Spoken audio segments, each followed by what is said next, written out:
l'accès équitable à des services de santé de qualité a été élevé au rang de priorité nationale par le gouvernement du Sénégal. Le ministère de la Santé a élaboré une carte sanitaire et sociale pour identifier les besoins en structures sanitaires et sociales, en équipement sanitaire et en personnel de santé. Il faut cependant noter que les soins de santé spécialisés ainsi que les médecins et techniciens spécialistes sont en effet largement concentrés dans les grandes zones urbaines comme Dakar et les capitales de région. Et pour faire face à ces déficits en équipement, en ressources humaines, également en spécialistes, les méthodes habituelles, notamment le recrutement de personnel, la construction et l'équipement des services de santé. Donc tous ces points-là ont montré leurs limites. Ce qui fait que pour atteindre la couverture sanitaire universelle, il faut passer obligatoirement par des solutions innovantes comme les TIC. L'utilisation des TIC en faveur de la santé, que l'on appelle communément santé digitale, ou e-santé ou santé numérique, vise à améliorer vise l'amélioration de la prestation de services de soins,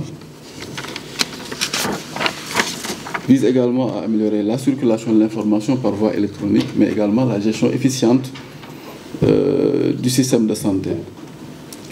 Donc le développement de la santé digitale représente une opportunité extraordinaire pour le Sénégal.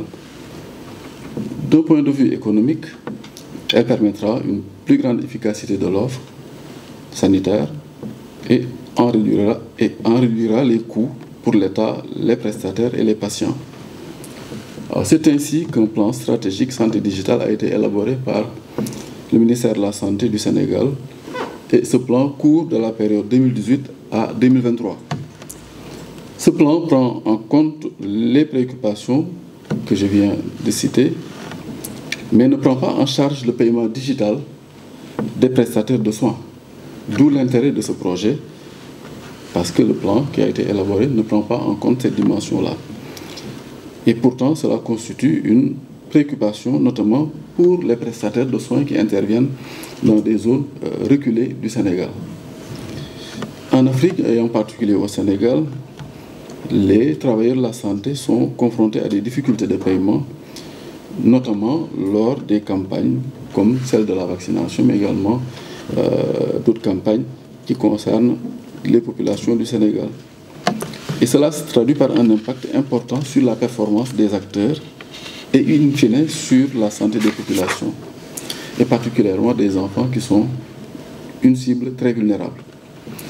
Donc le paiement numérique, objet de ce projet, constitue donc une innovation majeure et je voudrais vraiment féliciter donc les promoteurs de ce projet, les initiateurs, donc le professeur Adama Faye et ses partenaires de l'université Makerere. Quand nous nous félicitons que l'université Cheikh Anta Diop de Dakar, en tant qu'institution leader en Afrique subsaharienne, soit impliquée dans ce projet, financé par la fondation Bill et Melinda Gates et qui est intitulé Innovation en matière de santé numérique, donc voie vers un système de santé résilient, efficace, interactif et connecté en Afrique subsaharienne. En effet, avec l'enseignement, la recherche et l'appui à la communauté,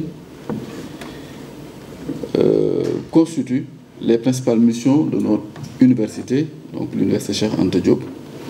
Et ce projet rentre parfaitement dans nos préoccupations.